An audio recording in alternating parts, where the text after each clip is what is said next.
Hey there, highlighters. Erin King here. And are you all in for a treat today with Catherine Grace O'Connell, who is joining us to share her incredible story, her incredible challenge, and all the exciting updates for her upcoming book projects. Catherine, welcome to Highlights. Hi, so excited to be here with you, Erin. This girl is on fire. Amazing, and you're kind of a big deal. Oh my God, you are kind of a big deal, and I'm so honored to have you. I mean, you're an entrepreneur, you are an inspiration. Your story, by the way, is unbelievable. I mean, highlighters, I know I'm talking quick, but there's so much with this woman that you are just going to soak up. And I can't wait for you to walk away and just feel as inspired as I felt the first time I met her. So before we dive into all your exciting projects and your birthday and everything, would you mind sharing with the highlighters a little bit about your incredible backstory? Sure, absolutely. So I am turning 60 soon, and not long ago, there were no birthdays, there was no future, there was no life ahead. I was diagnosed with late-stage Lyme disease. This was in spring of 2014, but the doctors traced it back over 10 years. So I was misdiagnosed for over 10 years. So by the time I was diagnosed, it was in my brain, everywhere in my body. Within a month of treatment, I was bedridden, seizures every day, 3 to 8 hours. Caretaker, couldn't function at all, down to under 100 pounds, all my organs shutting down, near-death experience on 11/11/14, left my body, but obviously I'm still here. So so since that time, it's not like all of a sudden, whoa, everything opened up and my life changed. I was still here, and I actually was praying to go. I was like, okay, I'm good, I'm ready. I was suffering so badly, and I'd had so much trauma in my life. I was good. I'm perfectly happy to leave this planet. And obviously the universe, God, source, whatever you want to call it, wanted me here. And so this whole path, purpose, mission opened up, and it really, I healed myself inside out. The doctors had said, we don't know what to do. We literally don't know what to do with you to help you, because I had not just Lyme disease, but all these crazy co-infections. I was infested with disease, and I stopped all the treatment, and I decided to do it from the inside out. And I felt the root of it was trauma. The root of it was abuse. The root of it was my own connection to what I believed about myself that wasn't well. And I decided to focus 110% on wellness. I couldn't even walk at the time, but I had a dream in my heart, and I used the power of my mind. I used the power that I knew inside, because I've been on a deeply spiritual path for 30 plus years. I pulled out my toolbox and I healed myself inside out. And that's what I'm on fire to do for other women at midlife and beyond who might have lost faith and belief in themselves, because this world isn't so kind as you get older, and I want it to be kind. Is anyone else just covered in chills right now? This happened last time I talked to you. I got chills about 4 times, and I just got them again. I got teared up. Catherine, I feel like your mission is, first of all, it's so under talked about. I mean, I can't, like, if you just think about, for example, okay, who talks about vulnerability? Brene Brown. Okay, who talks about, you can go through all these different topics. It's like, who talks about the second half in a candid way that's not, and I'm getting a little bit of feedback. Are you hearing that feedback on your side? Is there feedback on your side a little bit? I'm okay on my end. I'm just wondering okay, so editors, sorry guys, we record it live, but we edit it for the podcast. I'm hearing like a little bit of feedback. I don't know what's going on. Let me see. If I can turn my volume down. Is that any better? No? Let's see if it's any. Oh, better or no? It's like a reverb that I can hear. Maybe it's my microphone. Let me turn this I can't hear it on my end. Okay, Rob said it sounds good on Facebook. Okay, so editors, do you guys mind just cutting out that part? the beauty of live. We edit too. Editing's a beautiful thing. I love it. We did some editing actually when we recorded yours. Okay, so editors, we're going to start 3, 2, 1. So, Catherine, when you think about this topic of the second half of midlife and beyond, I think what's interesting about your platform, and what I think is the success secret that is going to just catapult this into the stratosphere, is the mindset and the vibe around this point in your life. Because people that talk about this, in my opinion, so I'm 39, so I'm turning 40 next year, and I hear people talk about midlife and beyond, and it's almost like this acceptance. It's like get good with it. It's this very kind of passive, make peace with it vibe, but that is not your mission. Your mission is like, we have a lot of ass kicking left to do. Let's roll up the sleeves. Let's get fired up. Let's create. Let's reinvent. Like, it's so much more energetic when you talk about it. And that's what I think a lot of women, 40, 50, 60, 70 are just so thirsty to hear. So when you talk about how you healed your body with your mind, tell us more about that, because obviously the mind-body connection, my highlighters are very into that. But what do you think is the big mistake that a lot of us make when it comes to how we think about our mind's impact on our physicality? Our thoughts are everything. Our thoughts are everything. I mean, I was just listening to Wayne Dyer, who was probably my first teacher. I met him ages and ages ago. He was talking about, kinesiology is like muscle testing. So test yourself when you have somebody else push on your arm, when you have a negative thought, you lose strength, you lose everything. Think about, we have 50 to 70,000 thoughts a day. Now, most of those thoughts are repeat thoughts. So we wonder why we wake up in the morning and it's like Groundhog Day all over again. How did that happen? Well, your thoughts are everything. So what I realized, I had been on a deeply spiritual path for 30 plus years, but I'd also been on a holistic healing path. I was doing all the right things, eating healthily, green smoothies, every supplement, all those things, meditation, yoga, all those things. But I was filling myself with negative thoughts, because it's one thing to be abused. It's another thing when you start abusing yourself. How many people out there can relate to that? We are abusing ourselves. If you put what you're saying to yourself on a speakerphone, would you want other people to hear that? So for me, I had to take control of that. My first thought in the morning was like looking in the mirror going, oh my God, like you look so awful. You look like, how many of us do that? Like, it's just instant going down that rabbit hole when you can start your day on an entirely different way. So I used Louise Hay's mirror work. I looked in the mirror, I started connecting to a deeper part of myself, that beautiful soulful part of myself, and I started telling myself beautiful things. I used mantras to stop negative thoughts because it was too much to do this, Esther Hicks up levels, go from this like emotion to a higher level emotion. Forget that when you're dying. There's no energy for that.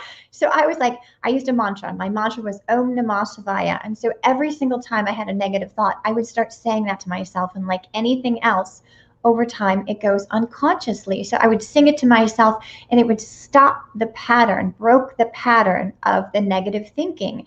And so automatically over time, like the negative thoughts just started shifting and changing. And when they did, there's space then for positive thoughts. So I was putting in positive, letting go of the negative. And I decided, like I said, I was not going to think about illness before this happened, this near-death experience. My daughter had come over one day and she was like, Mom, she was so frustrated because I couldn't walk. I couldn't get out of bed. I mean, I try to lift my arm. I couldn't lift it at all. Like, I just fall down and be like, F it. What am I doing? Yeah. And she's like, Mom, what would you do if you were well?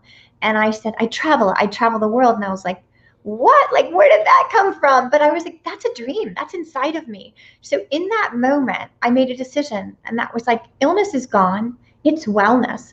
And I took my computer and I started creating a bucket list. Okay, I can't walk around the block, but I am creating a bucket list. I hired a travel agent. I planned a trip around the world. I didn't do the trip, but I did in my mind. And it started me healing and focusing on positive things. So that was it. I was like, Lyme disease is gone. Yes, it was still in my body. I didn't care. I wasn't going to give it one iota of energy. All we are is energy. So our thoughts are everything. They are a foundation of our beliefs, the foundation of our actions, which become our behaviors, which become our life. Yeah. True that. What was the mantra? Om Namah Shivaya. And it can be any mantra, but that means I am consciousness in Sanskrit. And the reason I choose the mantra is affirmations are wonderful, but if you are filled with a lot of negative thinking, you're automatically going to have this inner resistance, whereas a mantra is just about vibration. Your mind is not going to grab onto it because it doesn't know what it means. So that's why it's a really powerful way to use a mantra to shift negative thinking into positive. It's so good. And, you just sparked something for me. I'm curious what you think about reprogramming self-talk specifically. So I was, as you know, I did digital communication for my entire career, still do it obviously, but taught how to become a better communicator. And one of the things I'd always talk about on social media was I'd always tell brands not to speak in the third person. So if you're posting from X agency, you shouldn't be like X agency's X agency product, because it's kind of like narcissistic and sort of delusional. Like instead of saying like we or our, which is more of a humanization. So I was always very like never talk in the third person. But then I came across this study, and I think you were in the same clubhouse room when we heard this. I forget who said it, but there was a study about how reprogramming our self-talk to be in the third person persuades us to believe it. Were you in that room with I me? was in that room because it's basically you're separating yourself out. It's almost like Yes. a witness, right? So you're stepping outside of yourself, talking to yourself. I use it as a future self, like talking, Okay. sitting with my future self to be able to connect with her. What does she want? What does she need? Because in this present moment, our future self is forming. So I do use it in that way. But yeah, so that stepping outside of yourself, connecting with yourself outside of yourself is a really, really powerful way of, creating a new you. Yeah. So if you are working on your self-talk, friends, and you are finding that you're not believing yourself, this idea was that if you speak about, Aaron is already well, Catherine is traveling the world, you talk about yourself. It's probably a slippery slope. It's probably a line there where you don't want to get to crazy town with it. But I guess it's the idea is to. Do you hear that?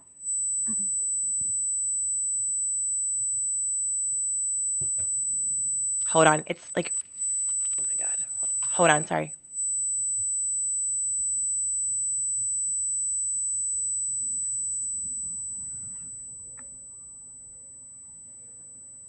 Yeah, I can't hear anything.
You're muted. Okay. Can you hear me? You were muted. Okay. I can hear you. It's like this high pitched noise. So hopefully our editors can edit all of that out.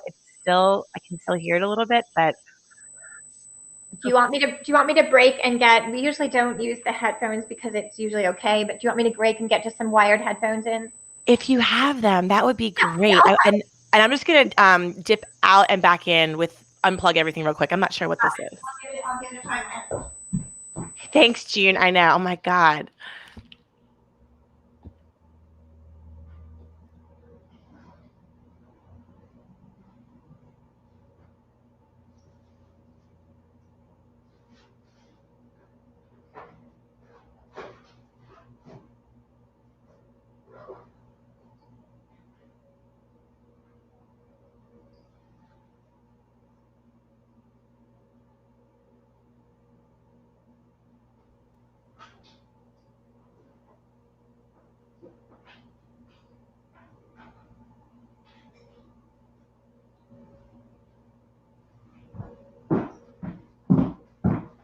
what? On my side, I unplugged everything, plugged it back in. Now it sounds much better. Sounds better? Oh, yes. Yes, yes, yes, yes, yes. Okay now? You think that's Yeah. what it was? Okay, so editors, you guys can pick, please back up with Catherine having the headphones in. And we'll start from Try that. that's so much better. Oh my gosh. Works? Okay. Yeah. So good. Okay. So you guys can start. Ready in 3, 2.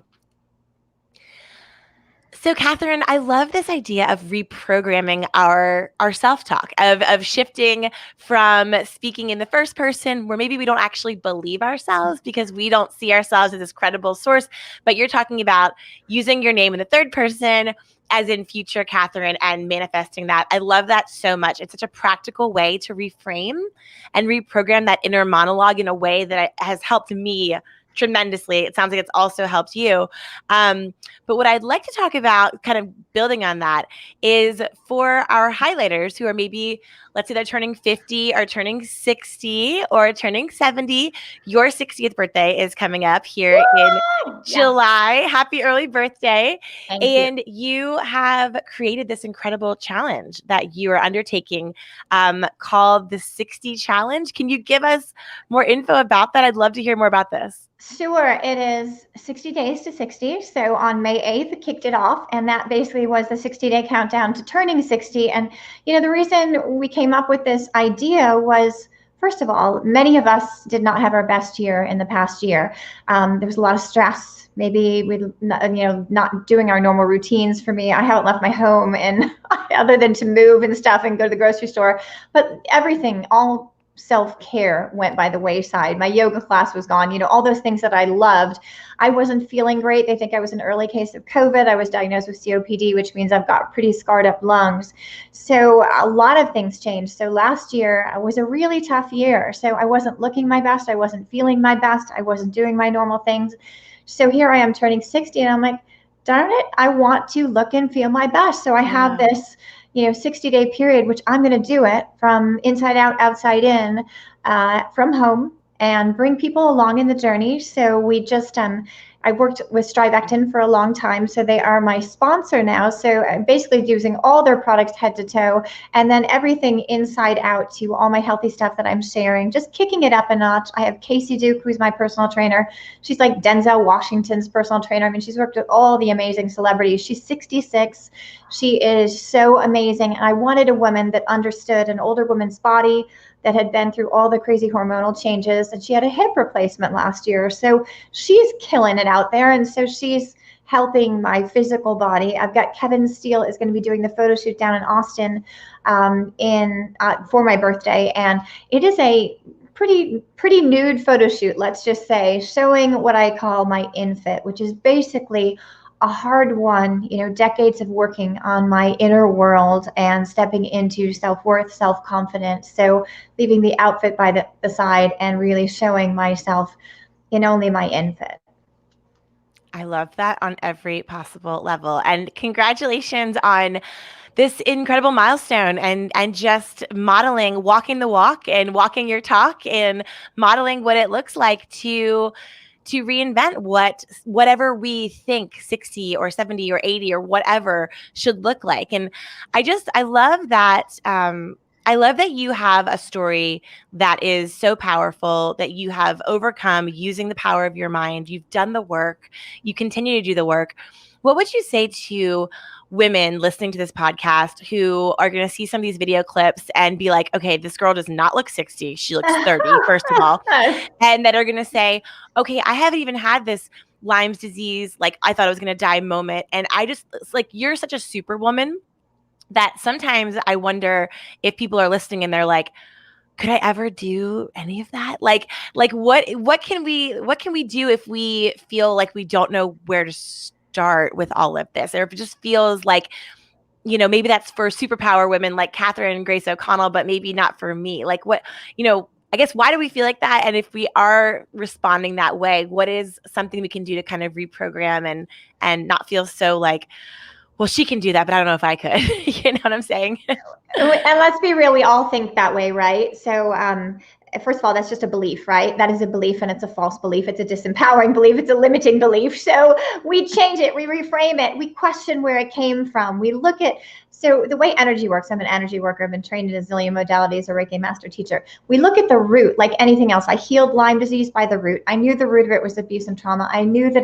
the illness had not so much physical root, but more an energetic root. Most things do have an energetic root. So most likely, if you trace that thought, that current belief, you're going to go back to where it incepted. And if you heal the root of that, like look at those childhood stories. What did you take on? Maybe your parents said, hey, why are you doing that? That's crazy, but it was something that you really loved. So you put it down. You thought, okay, I can't do that. There's something wrong with that. Yeah. So you examine those beliefs. You do, as Byron Katie calls it, the work. But you examine where those beliefs come from, because that's just a belief. And we can change what we believe at any moment, right? But the most important thing is transformation. Transformation is permanent. Changing is temporary. Transformation is permanent. So it's when we set an intention, we flip that switch, like me, illness to wellness. I was like, that's it. I'm done. It's never going back. I am never going to think this thought again. I am never going to have Lyme disease again. I don't care what anybody tells me. I will not allow it in my energy.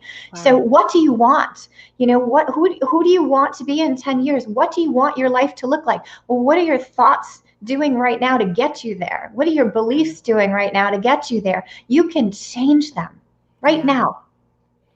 It's so good, Catherine. Oh, I love that so much. And I think particularly in this season of re-entry and some people are going back into the office. The kids were homeschooled, then they weren't homeschooled. Well, now it's summer again, but they kind of just had summer for like a year and a half. Yeah. And industries are cropping up that are brand new. Industries that went away are not returning. I mean, we are in a season of so much upheaval and so much reinvention and so much uncertainty. And I think what you're talking about with this concept of choosing our beliefs and choosing our thoughts, I think that the question that was the bullseye for me between the eyes is like, what do you want?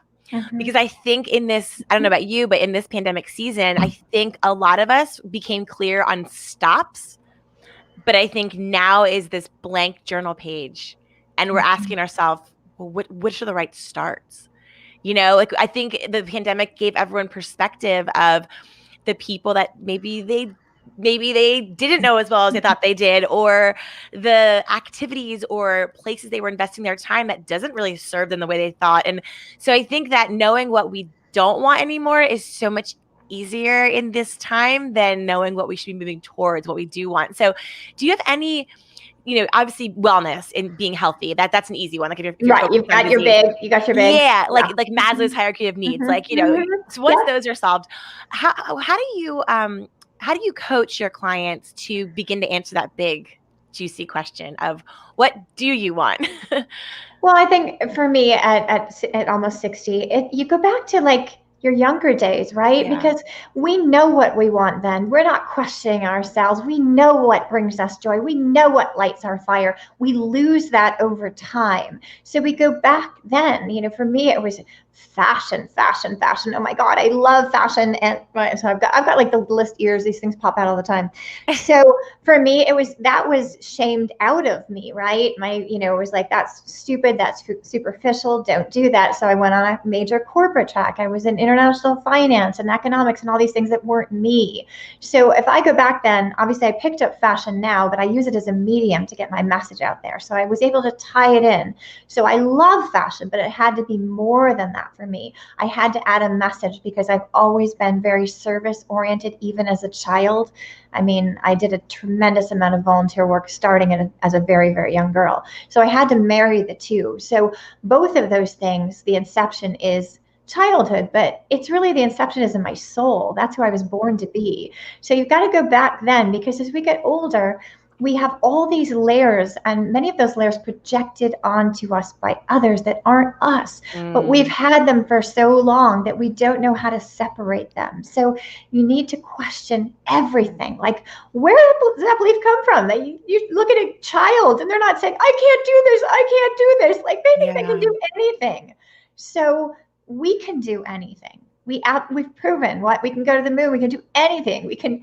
There are no limits. The only limits are on the inside. So if you have a dream in your heart, it is possible, more than possible, to make that happen. You have everything inside of you to make that happen. The biggest obstacle are your beliefs, and your beliefs come from your thoughts. So examine every single thought. And when you unravel one thought, it leads to another thought, another thought, another thought. So those 50 to 70,000 thoughts we have a day, start with one thought. What is one thought that's in your way? And that will unravel a whole bunch of other negative thoughts and leave space to put positive thoughts in, so you can get to those goals and achieve those dreams. Yeah. It's thinking about our thinking. Thinking about our thinking. Right? And like, I forget who you said like doing the work, but thinking about your thinking is doing the work. Yeah. And it's such an intentional pivot from just operating without being aware. I mean, I think I just started monitoring my thoughts recently in the last maybe 3 or 4 years. And I love that you were saying that when we have negative thoughts, like we physically respond to that. So for me, and I think we talked about this a little bit when I was on your podcast, like being in the season of grief, I'm losing my fur baby. And so I keep replaying this like very negative, like traumatic GIF in my mind. And so I've been doing this thing where when it starts to surface, which it was doing like 100 times a day, and now I'm down to like 20 times a day.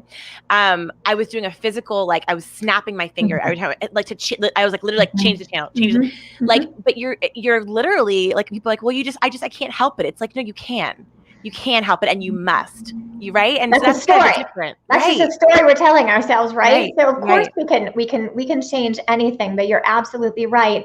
And I am so sorry, your fur baby. I have a fur baby, and it's so heartbreaking.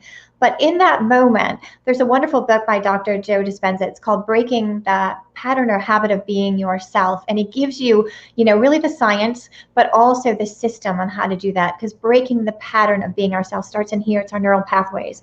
It's resetting new healthy neural pathways. And those are one thought at a time. So when you get overwhelmed, it is one thought. And like you said, there's Silva mind control, and they'll say cancel as soon as we have a negative thought. Cancel. It's like hitting delete on a computer. So the minute that you have it, when you've said something negative to yourself or about yourself, you do feel weak. You feel like, oh, that felt awful. But you can get rid of that in an instant. It's your choice. So you give yourself like a thought timeout. Give yourself a thought timeout. Maybe, like a child, right?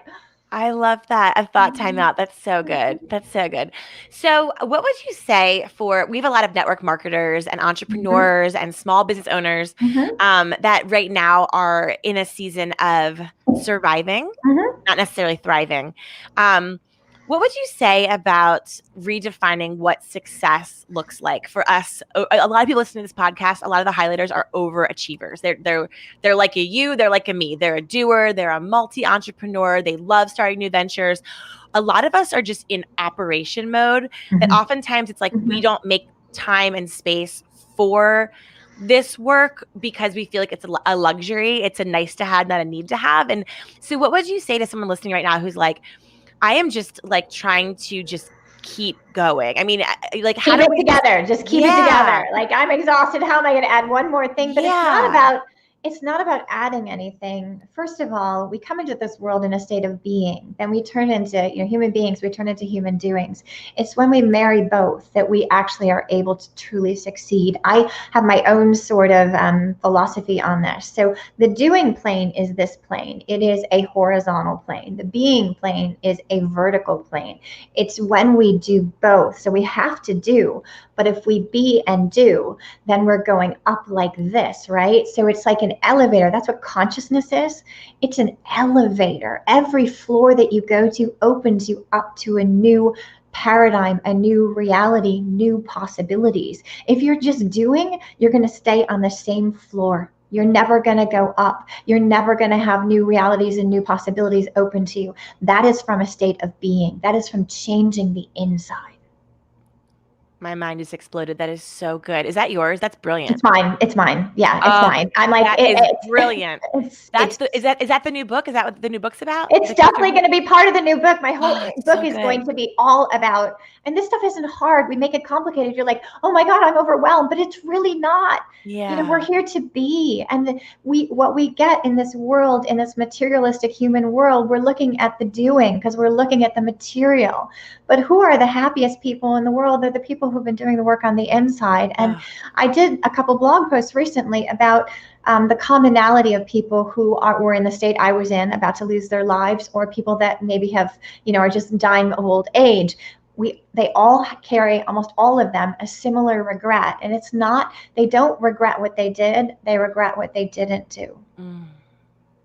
We hear that so often, like the deathbed thing. But like you said, I mean, what I love about your approach is that you're bridging the gap between knowing and doing and Mhm. making us aware of the difference between being and doing. And that is such a life altering distinction, something so small that can have such an impact. So I'm just thanking you so deeply because I actually really needed to hear that today personally. And so hopefully my highlighters, a couple of them listening were like nodding their head as much as I was. So thank you for sharing all. I mean, you have deep expertise in this, not just from your own experiences, but from being a student of this and studying it. And just, I mean, wow, you can tell you've done the work. And I'm certainly inspired to do more as well on my side. So thank you for sharing your light and your expertise and your strategy. I love that being versus doing. And I can't wait to see the 60 on 60 challenge for your birthday and your new projects. And for my highlighters who I know are just dying to now connect with you and just receive more of this goodness, which is Catherine Grace O'Connell. Where can they find you on the internet?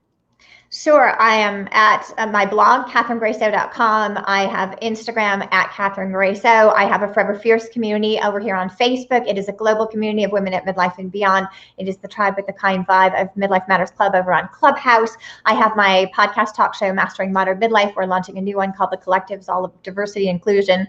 So we have all kinds of places to connect with me. And I just wanted to say one more thing. Yeah, With the please. network marketers out there, and I am a woman entrepreneur. I'm a small business owner.